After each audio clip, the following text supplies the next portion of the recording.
Finally arriving at Shelsby's Toy Emporium, she walked into the store and went directly to the doll department. Taking out her tablet from her satchel, she pulled up her spreadsheet and began to enter the numbers. Sweet Sam's, 2. Fun and Furries, 8. Not doing so good, furry guys. Barkalot's 2. Molly Dollies. She checked the shelf where the toys should be, but the display was bare. She placed a 0 on her spreadsheet and continued her counting. When she was done there, she went over to where the toy trucks were located. It took her a little over 20 minutes to hunt down all the items on her list, but once she was finished, she knew she still wasn't done. Glancing around, she tried to spot a clerk or someone who worked there who could answer her questions. The familiar sound of shuffling and moving, the kind she'd often heard whenever stock was being refilled, was coming from the next aisle over, so she made her way around a cart loaded with cardboard boxes that blocked her way. Standing on the other side of the wall of board games was a tall young man.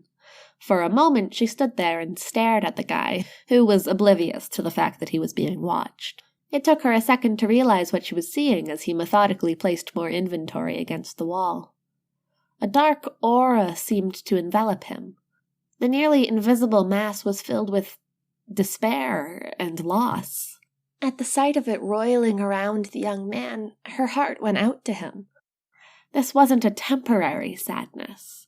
Either the man had recently suffered a great loss and was still suffering, or he was in the midst of some personal crisis. Whatever it was, he was fighting it, trying to keep his mind on the job instead of what threatened to overwhelm him. By the looks of it, he wasn't succeeding. He hung his head for a moment, then slowly came down the stepladder. Turning to reach for another box, he suddenly halted when he spotted her there. May I help you? He had the bluest eyes she'd ever seen. Ocean blue. Nicolette remembered to smile. Hi, I just had a question. I thought you could help? I'll try. What is it you want to know? It's about the Molly Dollies. He raised a hand to interrupt.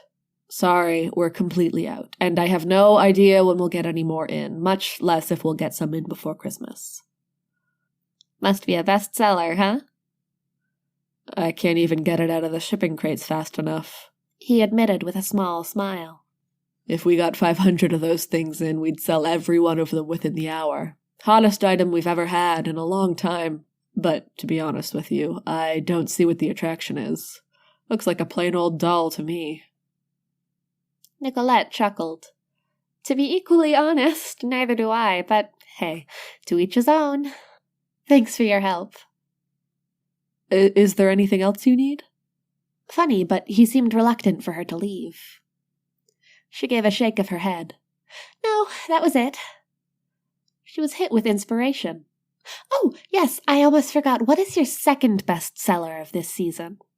Oh, that's easy. It's either the BMOC or the Orphaned Angel series.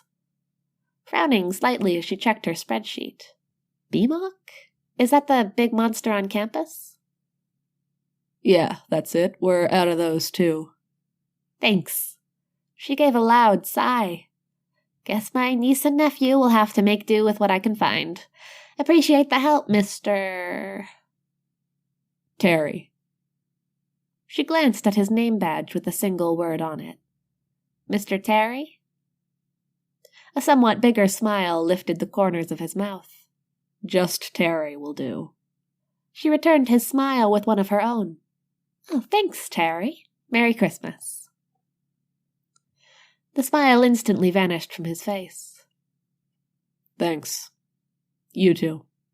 She quickly left the store, pausing once she got around the corner. For those few brief minutes when they talked, the dark aura around him had brightened, almost dissipating. It wasn't until she wished him a Merry Christmas that it returned, appearing almost darker than it had before. Terry was battling some serious depression. Its claws were sunk deep into his psyche, into his soul. If he didn't find some intervention soon... She shook her head. It hurt too much to think any further. There has to be something I can do, she murmured. There has to be some way I can help.